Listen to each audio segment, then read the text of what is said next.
Assalamualaikum warahmatullahi wabarakatuh. Selamat siang Bu. Kami dari kelompok 1 yang beranggotakan saya sendiri, Lolita Siti Aulianer selaku moderator, ada Rifana Al-Munawwaroh selaku pemateri pertama, ada Fadila Iman Septiana selaku pemateri kedua, ada Nabila Angguna Zahra selaku pemateri ketiga, dan ada Melisa selaku pemateri keempat, dan yang terakhir ada Hilwa Zabila selaku pemateri terakhir.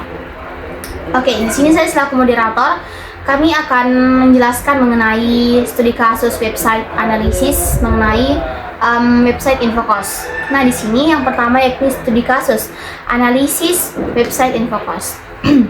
Nah, di sini tuh kita akan menjelaskan mengenai karakteristik proyek. Yang pertama itu ada banyaknya stakeholder.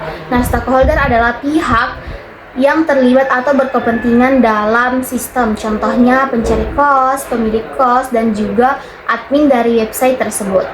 Nah, yang kedua ada sistem berbasis web yang dapat diakses online.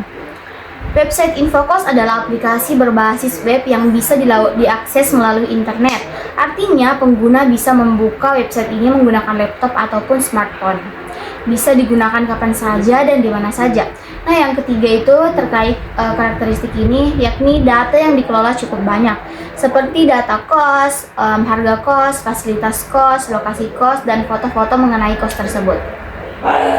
Nah, yang keempat itu ada potensi perubahan fitur. Contoh perubahan fiturnya itu seperti fitur rating kos, fitur booking kamar, fitur peta lokasi, dan fitur review dari pengguna.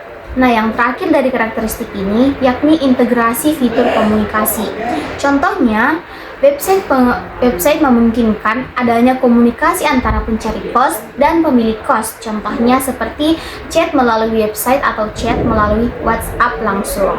Nah, inilah yang memudahkan pengguna untuk bertanya tentang ketersediaan kamar, harga, hingga fasilitas. Itulah yang dapat saya sampaikan mengenai karakteristik tersebut. Nah, selanjutnya kita akan masuk ke materi pertama yang akan dijelaskan oleh pemateri kita, yakni Rifana Al-Munawwaroh. Kepadanya kami persilahkan. Oke, baik, terima kasih atas kesempatannya. Mungkin langsung saja perbandingan model SDLC pada kasus website Infocos. Yang pertama itu ada waterfall, di mana cara penerapannya semua kebutuhan sistem dikumpulkan di awal, mulai dari fitur pencarian kos, filter harga, maupun Infocos.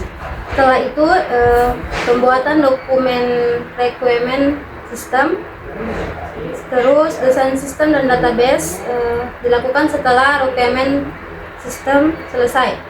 Setelah itu pengembangan sistem dilakukan secara berurutan hingga selesai, dan setelah selesai baru dilakukan testing dan development.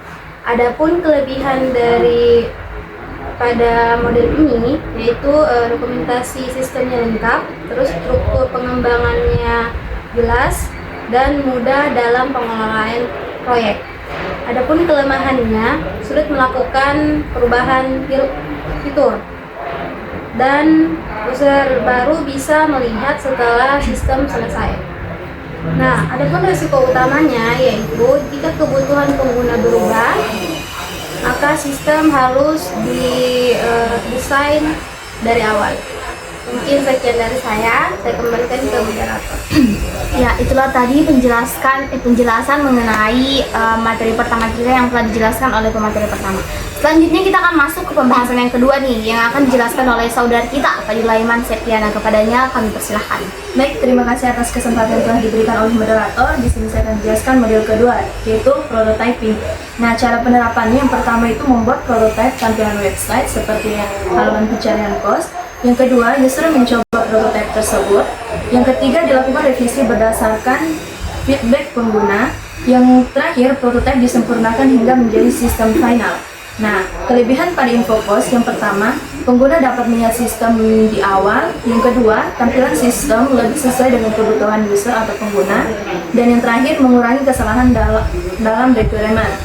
Apa sih kelemahannya? Yang pertama itu fokus bisa terlalu pada tampilannya saja. Dan yang kedua, dokumentasi sistem kurang lengkap. Risiko utamanya yaitu arsitektur sistem kurang matang jika terlalu fokus pada prototipenya. Itu saja, saya kembalikan ke moderator. Kami ucapkan terima kasih kepada pemateri pertama dan kedua yang telah menjelaskan materinya dengan sangat baik. Selanjutnya kita akan masuk ke pemateri ketiga yang akan menjelaskan materinya. Kepada Saudari Nabila Angguna Zahra, kami persilahkan. Baik, model yang ketiga adalah instrumental. Pengembangan sistem dilakukan secara bertahap berdasarkan modul. Adapun yang pertama, instrumen, sistem login registrasi. Yang kedua, pencarian kos berdasarkan lokasi. Yang ketiga, filter harga dan fasilitas. Yang keempat, sistem kontak antara pencari kos dan pemilik. Adapun kelebihan pada infokos, yang pertama, sistem bisa digunakan sebagian terlebih dahulu. Yang kedua, lebih fleksibel terhadap perubahan kebutuhan. Yang ketiga, risiko pengembangan lebih kecil per modul. Adapun kelemahannya yaitu integrasi antar modul harus diperhatikan dengan baik. Terakhir, risiko utama. Jika desain arsitektur awal kurang baik, maka modul sulit diintegrasikan. Saya kembalikan kepada moderator. Ya, itulah tadi materi ketiga yang telah dijelaskan. Selanjutnya kita akan masuk ke materi keempat yang akan dijelaskan oleh Saudari Melisa. Kepadanya kami persilahkan. Baik, terima kasih atas kesempatannya. Kali ini saya akan menjelaskan tentang metode yang keempat, yaitu spiral. Yang pertama, cara penerapan. Setiap pengembangan fitur melalui siklus berikut. Yang pertama, planning. Yang kedua, risk analysis. Yang ketiga, engineering. Dan yang keempat, evaluasi.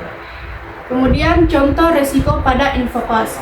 Yang pertama, overload server saat banyak pencari kos. Yang kedua, kesalahan data kos. Yang ketiga, keamanan data pengguna.